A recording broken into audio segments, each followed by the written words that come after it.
Hi guys, this is Sarah, and today I want to make a review on Mazinkaizer SKL, and I'm so happy to do this because Mazinger is one of the series that I grew up on, and it's one of the very few animes that all Egyptians know of. It's actually a pillar in our culture in some sort of sense. Anyways, let's start with the review of Mazinkaizer SKL. First, let me give you an idea on what is Mazinger. Mazinger is a mecha series that started in the 1970s. And there has been a series like Mazinger Z and Grandizer. These are the most two popular titles for it. An installment came in 2009 retelling the original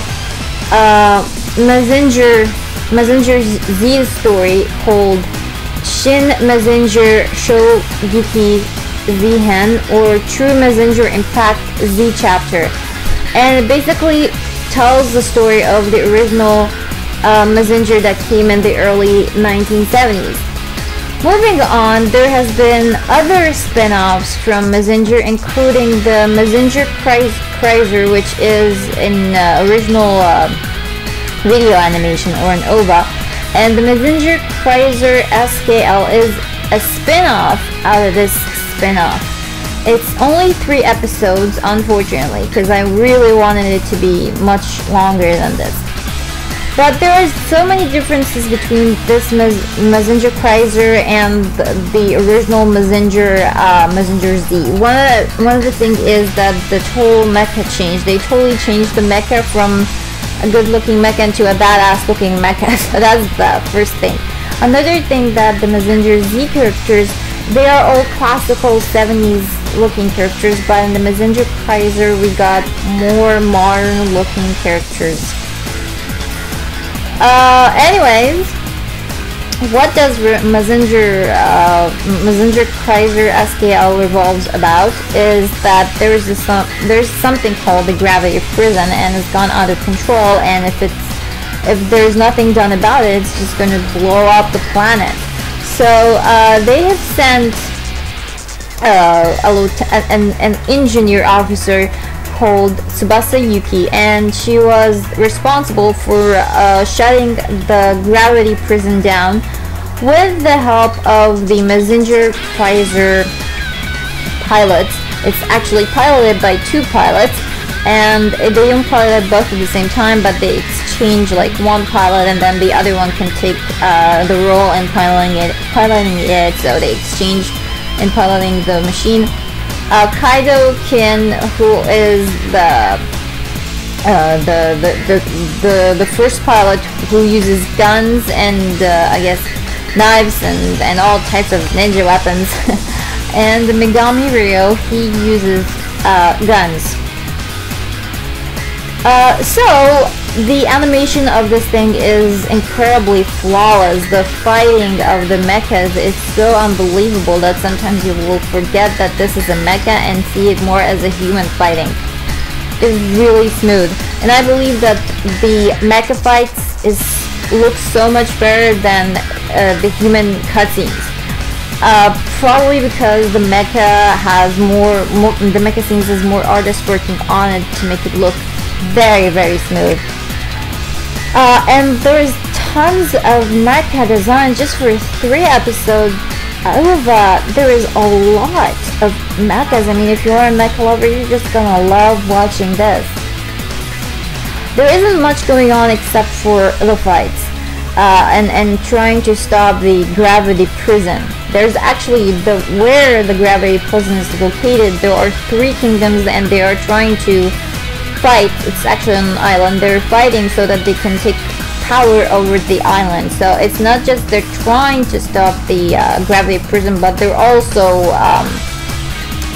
I guess what they are facing now is the fights that's happening on the island. So they are facing a lot of difficulties with, they only have like 60 hours to shut it down or something.